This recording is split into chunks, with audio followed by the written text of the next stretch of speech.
Is it okay to show kindness to family members but not have a relationship with them because they are not where you are spiritually? Yes, because first of all, your true family is in Christ. That's your true family, your truest family.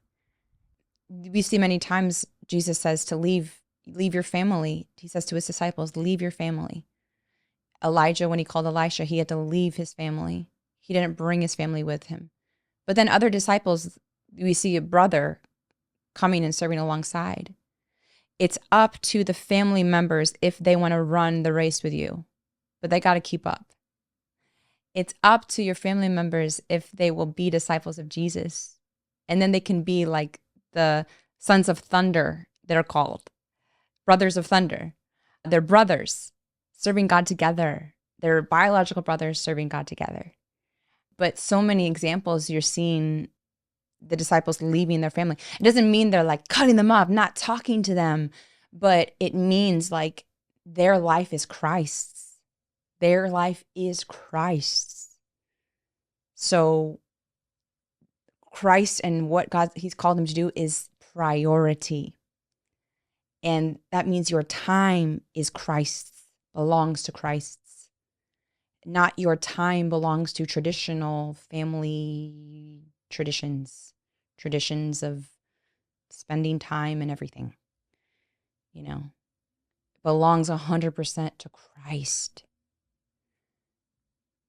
So God calls us to make sacrifice. There's only so many hours in the day. And also we got to make sure that we are not intaking negative words that are pulling us back. So in those situations, we're not called to have close relationships with people that are not equally yoked because they're speaking words of death, because they're speaking negative words. Words are spirits. They have real power. So they could be really holding you back from serving God. So even Jesus, his family was concerned, his brother, his mother, they were concerned, like so many Pharisees were coming against him. And so it was concerning. They were like concerned for his safety.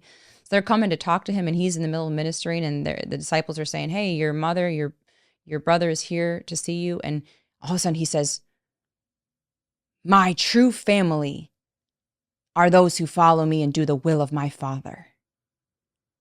And really, it was like saying in that moment, they had the concerns of man. They had the concerns of Jesus's like physical safety when like for Jesus to be taken in that place and taken away from that work and be like, yes, maybe this isn't safe physically.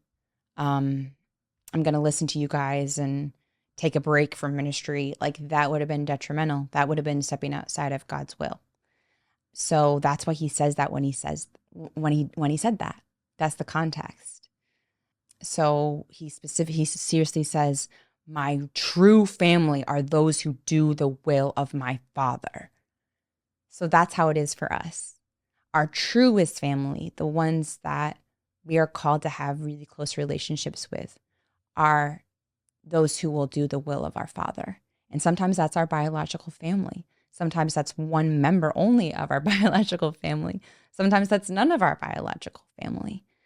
But we have to follow Jesus' example and the disciples' example and the example of Elisha following Elijah. So what you do with family whom you aren't called to be in close relationship with is that you're called to be the light, but have boundaries and to show your light to them. But sometimes showing your light can sometimes just, when you do interact, you are showing the love of God. You are kind and gentle, not forceful, not pushing like your testimony on them or something, but you're just kind.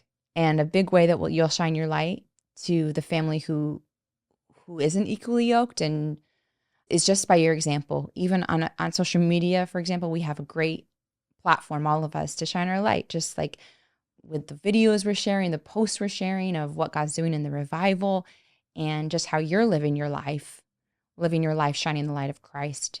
That's a big way that you're planting seeds, that you're really being a vessel of God and showing love to people. It's not so much, one-on-one communication, but you are showing the love of Christ to people by shining your light.